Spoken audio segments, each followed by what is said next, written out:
మంగళగిరిలో మంత్రి పార్థసారథి మాట్లాడుతున్నారు. లైవ్ ధర చూద్దాం. కూడా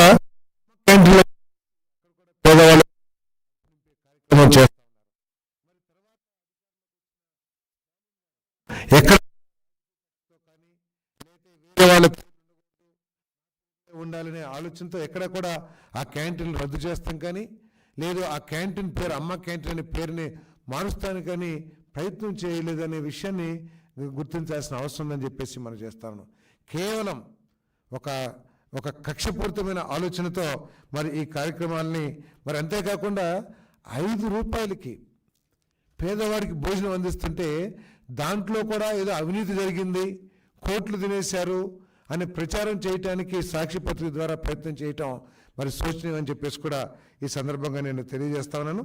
మరి 2019 నుంచి కక్షపూరితంగా ఈ రద్దు చేసిన అన్న క్యాంటీన్ల స్థానంలో అనేక మంది తెలుగుదేశం నాయకులు వారి స్వంత ఖర్చులతో ఈ క్యాంటీన్లు కూడా నిర్వహించడం అభినందనీయం అని చెప్పేసి కూడా ఈ సందర్భంగా తెలియజేస్తూ మరి తప్పుకోకుండా ఒకరోజు నా నియోజకవర్గంలో ఒకరోజు భోజనాన్ని నా సొంత ఖర్చులతో నూజివీ నియోజకవర్గంలో నిర్వహిస్తా అని చెప్పేసి కూడా నేను ఈ సందర్భంగా తెలియజేస్తున్నాను. ఎందుకంటే ప్రతి సిటీలో కూడా చుట్టుపక్కల గ్రామాల నుంచి తమ అవసరాల కోసం బస్సుల్లో వచ్చి వారి కార్యక్రమాలు పూర్తి చేసుకుని సాయంత్రం తిరిగి వెళ్తూ ఉంటారు కొన్ని వేల మంది లక్షల మంది రాష్ట్రంలో. వారందరూ కూడా పేదవాళ్ళు హోటల్స్కి వెళ్ళి భోజనం చేయాలంటే కనీసం 100 రూపాయలు లేనిదే కడుపు నిండే పరిస్థితి ఈరోజు సిటీస్లో టౌన్స్లో లేవు.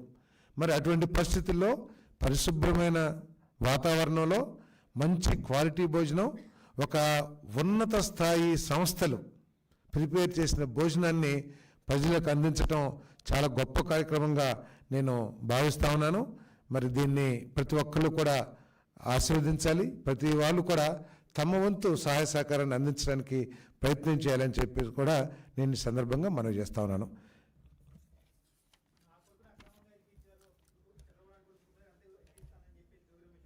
ఏమండి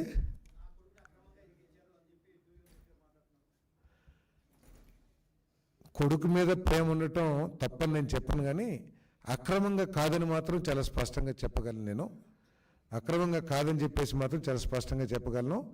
ఇది అగ్రిగోల్డ్ ఇచ్చిన ఫిర్యాదు తర్వాత సిఐడి పోలీస్ అధికారులు దీని మీద ఎంక్వైరీ చేసి దానికి సరైన ఆధారాలు లభించిన తర్వాతే చట్టం తన పని తాను చేసుకుంది తప్పితే ఇది ఎవరినో ఇరికించాలని జోగి రమేష్ గారి కుమారుడి మీద ఈ ప్రభుత్వానికి ఎటువంటి కక్ష ఉండాల్సిన అవసరం లేదు.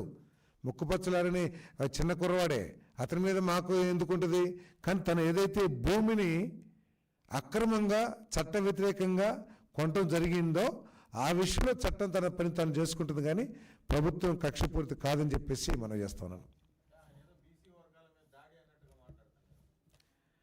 సార్, చట్టం అందరికీ ఒకటే ఉంటుంది.